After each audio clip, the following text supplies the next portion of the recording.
दोस्तों जियो financial service की बात करें तो यहाँ पे बहुत बड़ी अपडेट निकल के आ रही है। जियो फाइनेंशियल को केयर रेटिंग की तरफ से रेटिंग दी गई है। कैसी रेटिंग है, क्या रेटिंग में सुधार हुआ है या फिर रेटिंग को डाउनग्रेड किया है, अच्छे से समझने की कोशिश करेंगे। इकरा की तरफ से भी यहाँ पे इसको रेटिंग दी गई है। तो सबसे जो बड़ी बात है कि रेटिंग एजेंसियों के माध्यम से ही हमें पता चलता है कि बिजनेस कैसा है और जो लोन लिया क्या वो चुका पाएंगे कि नहीं। तो यहाँ पे इन सारी बातों को समझने की कोशिश करेंगे। साथ में अब यहाँ पे जियो फाइनेंशियल कम से कम 10 से 20 बड़ी कंपनियों के साथ में लड़ने को तैयार हो चुका है। क्या आने वाले समय में उन सबको पछाड़ के ये अपनी पोजीशन ऊपर लेके जा सकते हैं। अब क्वार्टर 1 भी आने वाला है, क्या संभावना बनेगी। इसके अलावा कुछ और अपडेट भी है जिसको इस वीडियो के माध्यम से डिस्कस करेंगे। फाइनेंशियल सेहत कैसी है जियो फाइनेंशियल की, क्या दाव लगाया जा सकता है। लेकिन फ्रेंड उससे पहले अगर आप पहली बार हमारे चैनल पे आए तो चैनल को सब्सक्राइब कर दीजिए, एक बेल आइकॉन दबा दीजिए ताकि जब भी नया वीडियो बने पहला नोटिफिकेशन आपको मिले। वीडियो पसंद आए तो लाइक से जरूर कीजिए। चलो फ्रेंड्स वीडियो स्टार्ट करते हैं। मैं हूँ आपका दोस्त SP दवे और हमारे अपने चैनल ऑनलाइन कमाई में आपका बहुत बहुत स्वागत है। तो सबसे पहले जियो फाइनेंशियल के कारोबार की बात करें तो आज स्टॉक की शुरुआत तो बिल्कुल फ्लैट हुई 358 पर, जो क्लोजिंग थी फ्राइडे की। स्टॉक यहीं पर अब जो है तेज़ी बना के स्टॉक के अंदर बिल्कुल दबाव बनने लगा। यहाँ पे क्या है, सबसे जो बड़ी प्रॉब्लम है कि कुछ रिटेल इन्वेस्टर काफ़ी ज़्यादा डरे हुए, उनकी तरफ से बिकवाली हो रही। कोई बड़े फंड हाउस तो यहाँ पे फिलहाल कोई अपना माल नहीं बेच रहे, लेकिन रिटेल इन्वेस्टर बिकवाली करे, जिससे स्टॉक 352 पर आए लो में और क्लोजिंग भी निचले लेवल पर ही हुई है 352 पर, जहाँ पे 1.48% की गिरावट देखने को मिली। पिछले कुछ दिनों से स्टॉक दबाव में दिख रहा है, लेकिन आप देख सकते हो कि 350 के ऊपर ये स्टॉक को एक मजबूत सपोर्ट मिला हुआ है और आने वाले समय यहाँ पे एक अच्छी तेजी की संभावना बन सकती है। पिछले 6 महीनों में जिसने भी निवेश किया होगा उसको तो काफ़ी शानदार रिटर्न मिला है, करीब 50% का। 6 महीने पहले स्टॉक की प्राइस 234 के आसपास थी, इस समय 352 के आसपास है, तो उस हिसाब से बेहतर रिटर्न है। लेकिन पिछले 1 महीने से स्टॉक में कोई अप डाउन ज़्यादा देखने को नहीं मिला।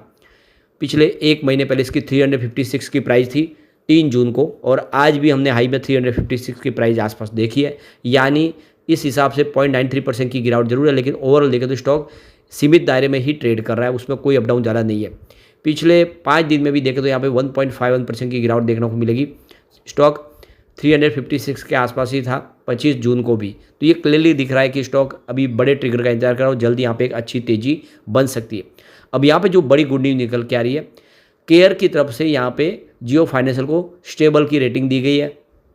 तो जियो फाइनेंशियल अपनी सब्सिडीज़ के माध्यम से और जॉइंट वेंचर्स के माध्यम से आने वाले समय में lending, leasing, insurance broking, payment banking, payment solution, asset management, stock broking, ये सारे बिजनेस करने जा रहे, ये केयर रेटिंग का कहना है।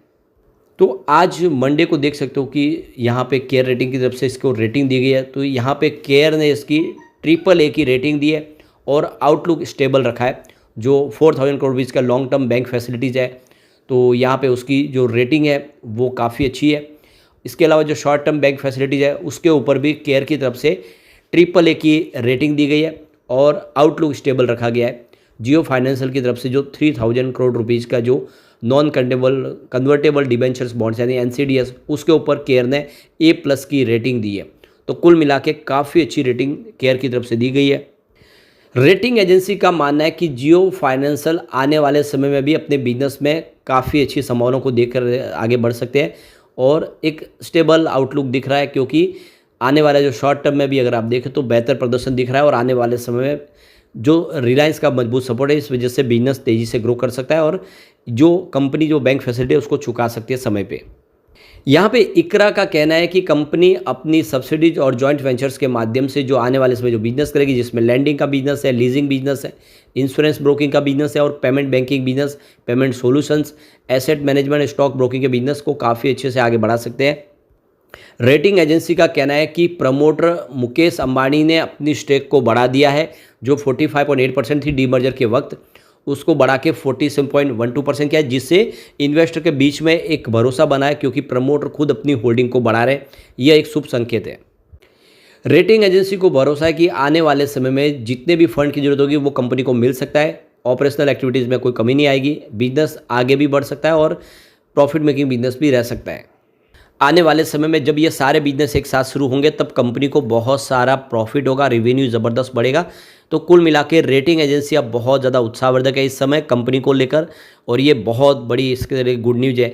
भले ही शेयर की प्राइस कम हुई हो आज भी, उसके पीछे सबसे बड़ी जो रीज़न है कि इस समय जो बड़े फंड हाउस है वो इस समय स्टॉक में खरीदारी नहीं कर रहे, उनकी खरीदारी ऑलरेडी पहले से हो चुकी है, वो वेट एंड वॉच कर रहे हैं। लेकिन रिटेल इन्वेस्टर यहाँ पे काफ़ी ज़्यादा बिकवाली कर रहे हैं, वो उनका निवेश यहाँ पे बिल्कुल नहीं आ रहा है, और वो उनको लग रहा है कि स्टॉक नीचे आएगा, लेकिन ये बिल्कुल इसके उलट दिख रही है संभावना। इसमें निवेश का ये जरिया बनता है, क्योंकि आने वाले समय में यहाँ पे देखो कि जियो फाइनेंशियल फिनटेक कंपनियों को टक्कर देने को बिल्कुल तैयार है। बहुत सारी कंपनियों के लिए थ्रेट साबित होगा, क्योंकि इसका बिजनेस देखें तो यूपीआई ट्रांजैक्शन का बिजनेस है, हर तरह के बिल पेमेंट का बिजनेस कंपनी करने जा रही है। इसके अलावा कंपनी इंश्योरेंस एडवाइजरी का बिजनेस करेगी, डिजिटल बैंकिंग का बिजनेस करेगी। तो ये बहुत सारे बिजनेस है जिससे इनकी जो कंपिटिटर कंपनियाँ देखें तो आपको गूगल पे दिखाई देगी, पेटीएम, इसके अलावा जेरोदा, और आपको मनी व्यू, इसके अलावा डिजिट, पॉलिसी बाजार, फ़ोन पे, क्रेड और ग्रो, इसके अलावा एको। तो ये सारी कंपनियां जो ब्रोकिंग का बिजनेस करती है, डिजिटल पेमेंट के बिजनेस करती है, इसके अलावा इंश्योरेंस और पॉलिसी के बिजनेस करती है, इन सब के लिए एक बहुत बड़ी कंपटीशन तैयार हो रही है, और ऐसे में ये कंपनियों का जो बिजनेस है इनके पास शिफ्ट होता हुआ दिखाई दे सकता है। ऐसे में बहुत ही अच्छा मौका है, जिस तरह से इसके एक के बाद एक शानदार बिजनेस है, यह इस स्टॉक को बहुत ऊपर लेके जा सकते हैं। अब यहाँ पे देखो कि क्या इस समय इस लेवल पे खरीदारी करनी चाहिए, तो यहाँ पे देख सकते हो कि सेमी स्ट्रॉन्ग दिखाई दे रहा है स्टॉक। अगर आप इसमें निवेश कर दें शॉर्ट टर्म में, आने वाले समय इसमें एक अच्छी संभावना दिख रही है, और यहाँ पे देखो कि इसकी क्वालिटी और वैल्यूएशन भी देखें तो काफ़ी ठीक है। तो ये लेवल पे खरीदारी का मौका तो बनता है बिल्कुल। और अब आने वाला है क्वार्टर वन बेहतर रहने की पूरी उम्मीद है, उसके बाद में एक अच्छी तेज़ी भी शुरू हो सकती है क्वार्टर वन के बाद। क्या बजाज ग्रुप को टक्कर दे सकता है? तो बिल्कुल आने वाले समय में जिस तरह से एग्रेसिव तरीके से इस बिजनेस में एंट्री कर रहे हैं, तो बिल्कुल आने वाले समय में बजाज फाइनेंस को यह टक्कर दे सकता है। जिस तरह से इनके पास वो सारा पोटेंशियल है, इसकी अलग अलग जो सब्सिडीज कंपनी है उनके पास फंड भी अच्छा है, ऐसे में वो आने वाले समय बड़ी कंपनियों को टक्कर बिल्कुल दे सकते हैं। सबसे जो बड़ी बात है, फंड रेजिंग के लिए बहुत सारे रास्ते तलाशे गए। रिलायंस के बाद खुद बहुत सारा फंड है, उसके बावजूद भी वो 49% की इक्विटी जारी करने जा रहे हैं एफडीआई के माध्यम से, जिससे फॉरेन इन्वेस्टमेंट आ सकता है, और जब फंड होगा तो बिजनेस भी आराम से बढ़ सकते हैं। ये जितने इनके पास बिजनेस, उसके लिए बहुत सारे निवेश की ज़रूरत है। वैसे तो एक खुद इसके कंपनी के पास भी काफ़ी बड़ा निवेश है, लेकिन आने वाले इसमें जब 49% की स्टेक दे दी जाएगी तो उसमें बहुत भारी निवेश आने वाला है, और इन पैसों से ये जो सारी कंपनियां उनको ज़बरदस्त टक्कर दी जा सकती है। जो कंपनियां अलग अलग बिजनेस कर रही है वो इनके लिए आप देख थ्रेट साबित होती है, जिसमें आप देखो कि पेटीएम हो या गूगल पे, जो डिजिटल ट्रांजैक्शन करते हैं, आप सब यूपीआई पेमेंट उससे करते हैं। अब इसके अलावा अगर आप देखें तो जेरोदा जैसी कंपनियां, या ये आप देख सकते हो कि दूसरी ग्रो कंपनियां ये ब्रोकिंग का बिजनेस करती है, और उनको भी ज़बरदस्त कंपटीशन मिल सकते हैं। इनकी तरफ से बहुत सारी अट्रैक्टिव स्कीम लाई जा सकती है। इसके अलावा देखें तो आपको यहाँ पे पॉलिसी बाजार या फिर एको जैसी कंपनियां जिनका इंश्योरेंस का बिजनेस है, उनके लिए भी बहुत बड़ा थ्रेट साबित हो सकता है जियो फाइनेंशियल, क्योंकि इन्होंने जिस सेक्टर में एंट्री की है वहाँ पे अपनी बात शायद हासिल करने में कोई कमी नहीं रखी, हमें सामने देखा है।